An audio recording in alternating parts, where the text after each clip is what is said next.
समाज की एक लड़की, आपके समाज की बहू, एक बहन लोकसभा फिरोजाबाद की तैयारी कर रही है। जब मेरी धर्मपत्नी श्रीमती नीता धनगर आज फिरोजाबाद लोकसभा की तैयारी कर रही हैं, और मैं अपने जो भाई है, छोटे छोटे जो मोबाइल चलाते हैं, उनसे सबसे निवेदन है कि जो शेयर करते हैं, आप लोग दूसरों को फोटो शेयर करते हैं, दूसरों को लाइक करते हैं, तो इनका फोटो, इनको जो स्टेटमेंट कहीं से आए आपको मिले, उनको शेयर करें, जिससे कि इनका जो भी वक्तव्य है और जो भी इनका जो भाषण है वो आगे चल के यहाँ तक उच्च पदाधिकारियों तक पहुँचे, जिससे लोकसभा की हम लोग कई सालों से इलेक्शन की तैयारी कर रहे हैं। हमने अभी किशनी विधानसभा में भी तैयारी की थी, आप लोगों को पता होगा, हमारे भाइयों को सबको पता है। और हमने इससे पहले यहाँ पर किशनी लोकसभा के लिए भी मैंने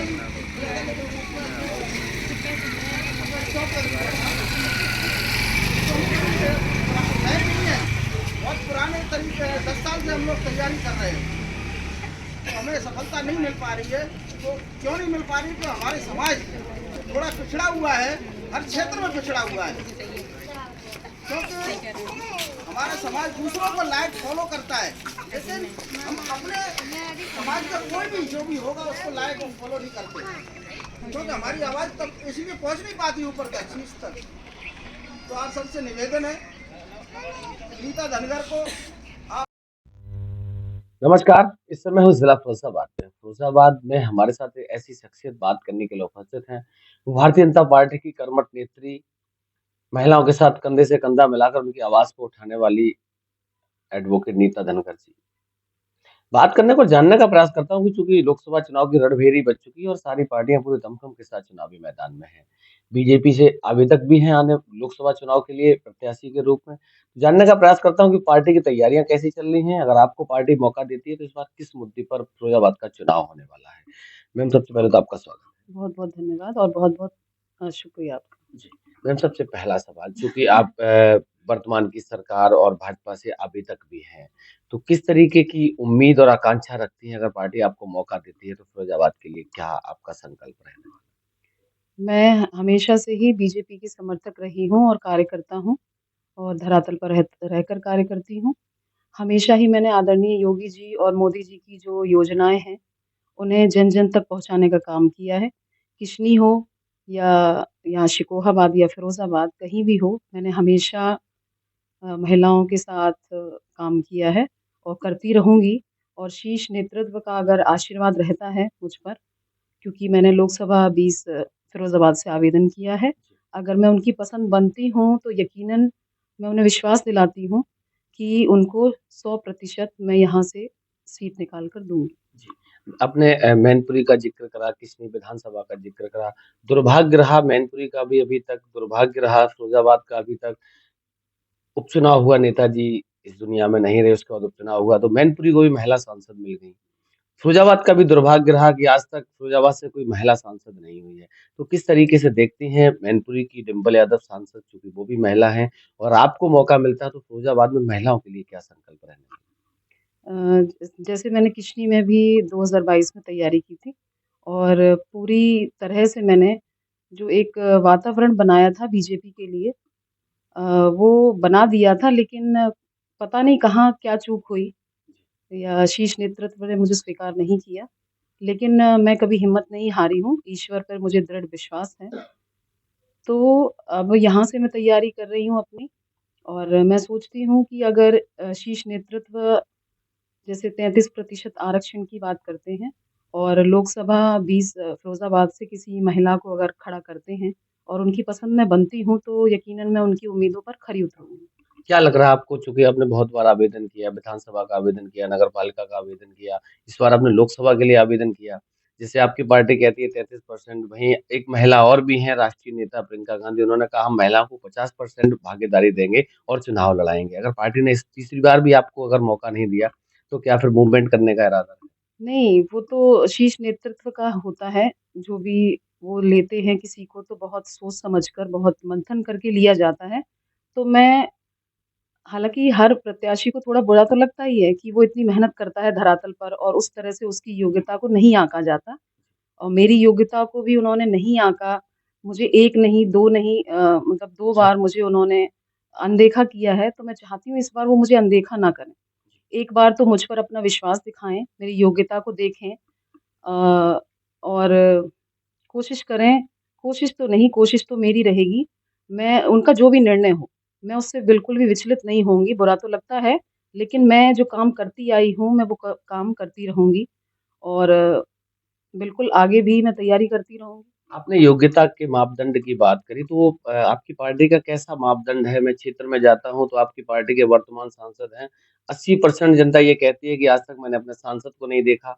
कई बार मैंने आपका ज़िक्र करा, तो लोग कहते हैं कि नहीं, वो आती भी हैं, क्षेत्र में भी रहती हैं। तो ये किस तरीके का मापदंड है आपकी पार्टी का कि ऐसे कैंडिडेट को चुन लिया जाता है, जो जनता से बहुत दूर है? नहीं, ऐसी कोई बात नहीं है।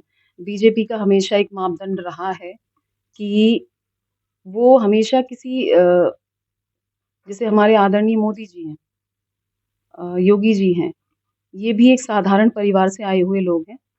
तो बीजेपी का हमेशा ये रहता है शीर्ष नेतृत्व का कि वो कब किस कार्यकर्ता को कहाँ से उठाकर कहाँ पहुँचा दे, इसका किसी को भान नहीं है। कोई इसकी वो मापदंड मतलब बता नहीं सकता कि कौन-सा कार्यकर्ता कहाँ से उठ जाए। और ज़रूरी नहीं है कि जो चले आए हैं उन्हीं को लेते रहें। बीजेपी ने हमेशा नए-नए चेहरों को स्थान दिया है। ये कोई परिवारवाद की पार्टी नहीं है कि परिवार से ही उठते चलेंगे। इसमें हर कार्यकर्ता को मौका दिया जाता है, किसी को पहले, किसी को बाद में या कोई अनदेखा हो जाता है। 24 के चुनाव की रणभेरी तैयार है, पूरा मैदान खाली पड़ा है, सारे प्रत्याशी पार्टियां तैयारी कर रही हैं। क्या लग रहा है इस बार 2024 में वास्तविक मुद्दा क्या रहेगा? क्योंकि मैंने धरातल पे महसूस करा है, युवाओं में और किसानों में बहुत ज़्यादा निराशा महसूस हो रही है। जी, जी। देखिए बीजेपी सरकार ने हमेशा ही गरीब किसानों, महिलाओं और बेटियों को प्रायोरिटी दी है, प्राथमिकता दी है। और यही प्राथमिकताएँ रहेंगी। उन्होंने अपनी योजनाएँ भी इस तरह से उतारी है, बहुत सारी योजनाएँ हैं, वो जन-जन तक नहीं पहुँचती हैं, इसलिए उन्हें उनका लाभ नहीं मिल पाता है, बीच में ही हो जाता है। लेकिन अब ऐसा आ रहा है कि कोई करे या ना करे, हम करते हैं। हम जनता के बीच में जाते हैं, हम गाँव जाते हैं, हम माताओं-बहनों को बताते हैं कि क्या योजनाएँ हैं और उन्हें कैसे आप अपने जीवन में लाएँ, चाहे वो आयुष्मान कार्ड हो, है ना? और शौचालय तो हर गाँव में है, मैंने देखे भी हैं। कुछ जगह समस्या आई है, तो वो हम सुलझाएँगे भी। तो बहुत सारी योजनाएँ हैं, लोगों को नहीं पता होता, इसीलिए वो उनका लाभ नहीं उठा अच्छा, एक पाते। सवाल आपसे है, 135 करोड़ की आबादी है हमारे देश की, और उस 135 करोड़ की आबादी में अगर 80 करोड़ परिवारों को राशन दिया जाता है, तो आप इसको उपलब्धि मानते हैं या देश के लिए शर्मनाक है? क्यों उपलब्धि क्यों नहीं मानेंगे हम? एक हमारे देश के प्रधानमंत्री हैं और वो कोरोना काल से, जो इतना महामारी का काल था, जब सबकी नौकरियाँ छूट गई थी, लोग घरों में बंद हो गए थे, बीमारी से ग्रस्त थे, जब लोगों के पास पैसा नहीं था, गरीब लोगों के पास और तब मुफ्त अनाज दिया जा रहा है, मुफ्त राशन दिया जा रहा है, तो अपने आप में एक देश के लिए बहुत बड़ी बात है कि एक प्रधानमंत्री ऐसा सोचता है। बहुत बड़ी बात है, किसी को ऐसे देते रहना और अभी तक ये कायम है, अभी तक दिया जा रहा है, तो ये एक बहुत बड़ी बात है और चूँकि कोरोना काल के बाद एक आदमी स्वयं उठ के फिर से एकदम काम नहीं कर पाता, एकदम से उसका शरीर मजबूत नहीं हो पाता, तो उसे राशन मिल रहा है, तो ये तो समझ लो एक भगवान उन्हें दे रहे हैं। उन लोगों के तो लिए तो आप मोदी जी भगवान को ही हैं। भगवान मानते हो? नहीं, भगवान आप कह सकते हैं, मेरे देश के लिए तो भगवान ही हैं। 2014 से पहले राशन नहीं मिलता था? नहीं, बिल्कुल मिलता था लेकिन इतने लोगों को मुफ्त कहाँ मिलता था? मुफ्त में कहाँ मिलता अच्छा, था? महँगाई कुछ आपको लगती है, महँगाई नज़र आती है? जैसे सिलेंडर उस समय 450 का था, आज 1000 से ऊपर चला गया, पेट्रोल ₹60 था, ₹100 पहुँच गया, बहुत सारी चीज़ें हैं। अगर मैं बात करूँ तो बहुत लंबा हो जाए, क्या लग रहा है कि राशन से उस महँगाई की भरपाई हो सकती है? हो तो नहीं सकती लेकिन बहुत हद तक उन्हें राहत मिलती है इस चीज़ से। मैंने भी नोटिस किया है, मैं जहाँ गई हूँ, वहाँ उन्हें जब राशन मिलता है तो बहुत खुशी होती है उन्हें। गैस सिलेंडर मिले हैं, बहुत खुशी हुई है, आवास बँटे हैं, बहुत खुशी हुई है।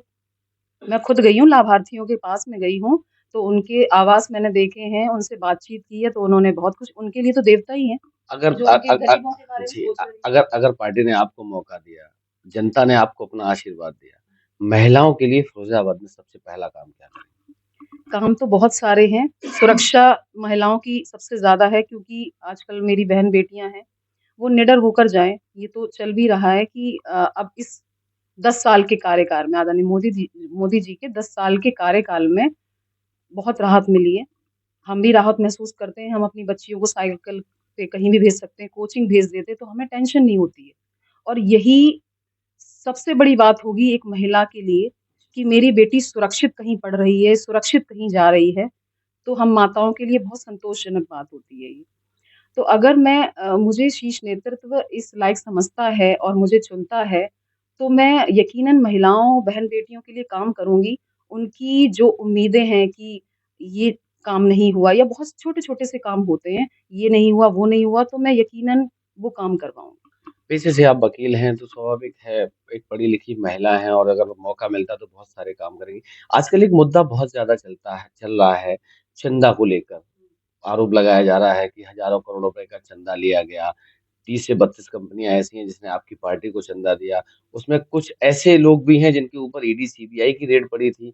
तो क्या लग रहा है आपको ये सब जो माहौल विपक्ष आरोप लगा रहा है कि ईडी, सीबीआई के डर से आप लोगों को पार्टी को उन कंपनियों ने चंदा दिया इसलिए उन पे कोई कार्रवाई नहीं हुई? नहीं, ऐसा कुछ नहीं है। हमेशा एक जो स्वस्थ देश होता है ना, जब हम विकसितता की तरफ जा रहे हैं, एक स्वस्थ देश होता है, तो वहाँ ना हमारा विपक्ष मज़बूत होना चाहिए हमेशा। जब विपक्ष मज़बूत होता है ना, तो वहाँ लड़ने में भी मज़ा आता है और वो हमारी जब कमियाँ निकालते हैं ना, तो हमें एक मौका मिलता है कि चलो इन्होंने ये हमारी कमी निकाली है, तो हम इसे सुधारते हैं और अपने आप को और मज़बूत बनाते हैं। तो उन्हें तो कुछ चाहिए कि ये चीज़ हम निकालें या आरोप लगाएँ, तो वो जो मर्ज़ी कहते रहें। हमारा काम है अच्छा काम करना, अपने देश को आगे ले जाना और वो हम करते रहेंगे। आधी आबादी का आप नेतृत्व करती हैं। आप अपनी फिरोज़ाबाद की जो महिलाएँ हैं उनसे क्या संदेश देना चाहती हैं 2024 के लोकसभा चुनाव? मैं यही संदेश देना चाहूँगी कि बहुत बड़ी युवा हमारी, चाहे बेटियाँ हों, चाहे बेटे हों, बहुत बड़ी संख्या में हैं और वो अपना जो वोट है, उसे वेस्ट ना करें। युवा हमारे बहुत बहुत बड़ा वर्ग है युवाओं का और उनका हमेशा एक चीज़ रहती है बेरोज़गारी, कि हम बेरोज़गार हैं। लेकिन आप देखिए कि जी20 हुआ था, वो इसीलिए हुआ था कि इसमें योग्यता और क्षमताओं को पहचाना जाता है एक देश की युवा पीढ़ी का। तो ऐसा नहीं है कि आगे चल के आपको आपकी योग्यता के आधार पर नौकरियाँ नहीं मिलेंगी, बिल्कुल मिलेंगी। थोड़ा धैर्य रखने की ज़रूरत है और अपना वोट जो पहली बार देंगे वो वेस्ट ना करें। ये बहुत कीमती चीज़ है। बहन, बेटियाँ, महिलाएँ जो भी मेरी बात सुन रही हैं वो इस चीज़ को समझें कि आपके एक-एक वोट पर देश का भविष्य, फिरोज़ाबाद का भविष्य निर्भर करता है। इसे वेस्ट ना करें, इसे सही जगह लगाएँ और सही प्रत्याशी को जिताएँ और फिर से हमारे मोदी जी को 400 पार कराएँ। आपने 400 पार की बात कर दी, विपक्ष कह रहा है इस बार 200 पार भी जाने वाले हैं आप। अच्छा एक चीज़ बताओ 400 पार किस बिहाफ़ पे कहते हैं आप? अगर आप इतने ही कॉन्फिडेंट हैं, तो क्या ज़रूरत पड़ गई जयंत को लेने की? क्या ज़रूरत पड़ गई राजभर को लेने की? क्या ज़रूरत पड़ी संजय निषाद को लेने की? और फिर क्या ज़रूरत है चुनाव कराने की जब इतने ही आप और आपकी पार्टी कॉन्फिडेंट है कि हम 400 पार जा रहे हैं? हम कॉन्फिडेंट इसलिए हैं, मैं जिस पार्टी में हूँ बीजेपी, वो विश्व की सबसे बड़ी पार्टी है। आप यकीन करते हैं इस बात पे, आप देख भी रहे हैं कि अपनी-अपनी पार्टियाँ छोड़ के सब बीजेपी में शामिल होना चाहते हैं। तो क्यों होना चाहते हैं वो शामिल? कोई तो कारण रहता है ना कि क्यों इस पार्टी में हम आ रहे हैं। वो तो उन्हें पता होगा, आपको पता होगा या मुझे पता है कि क्यों आ रहे हैं। तो जब कोई नहीं कहा तो पार्टी अखिलेश जी आरोप लगाते हैं कि वो तो ईडी, सीबीआई के डर से लोग जा रहे हैं, सब शामिल हो रहे हैं, उनके साथ छोड़ के अभी राज्यसभा का चुनाव हुआ था, आपने देखा था किस तरीके से लोगों ने क्रॉस वोटिंग करी थी, वो आरोप लगा रहे हैं। उन्हें आरोप लगाने दीजिए, वो उनका काम है, विपक्ष का काम है आरोप लगाना।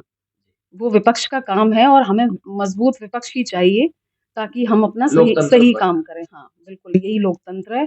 तो लोग इसीलिए आ रहे हैं कि ये पार्टी अच्छा काम कर रही है और वो जानते हैं कि ये पार्टी 400 पार कर लेगी या 400 पर आएगी इसीलिए। जी। आखिरी सवाल आपसे, आपसी मतभेद भुलाकर बुराई पे अच्छाई की जीत का पर्व आ रहा होली। आपकी तरफ से प्रदेश, देश और जिले वासियों के लिए क्या शुभकामनाएँ? हाँ, मैं ये कहना चाहूँगी अपने प्रदेशवासियों, देशवासियों, फ़िरोज़ाबाद वासियों को कि होली का पर्व आ रहा है जो बुराई पे अच्छाई की जीत का पर्व है। तो आप अच्छी चीज़ों को अपनाएँ।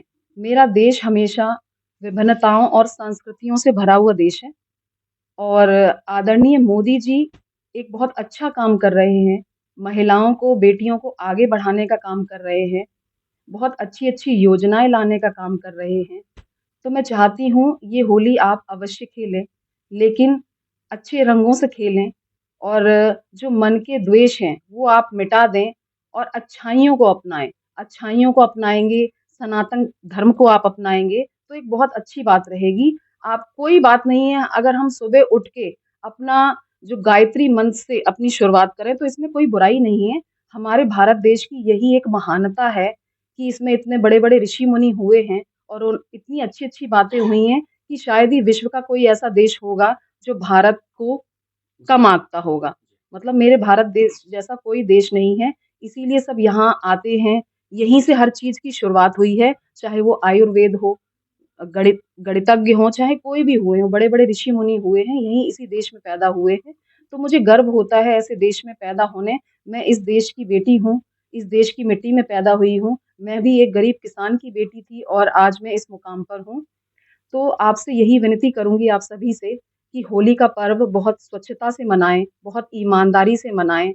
आस-पास क्या हो रहा है, क्या नहीं हो रहा है, आप बुरी चीज़ों पे ध्यान ना देकर अपनी सोच को सकारात्मकता की तरफ ले जाएँ। यही मेरा आपसे संदेश है और अपना ये वोट है, ये बहुत कीमती है, इसे सही जगह यूज़ करें। धन्यवाद। बहुत-बहुत धन्यवाद मैम, हमारी तरफ से भी आपको आपके आपका राजनीतिक भी। भविष्य के लिए बहुत-बहुत बधाई, शुभकामनाएँ। धन्यवाद।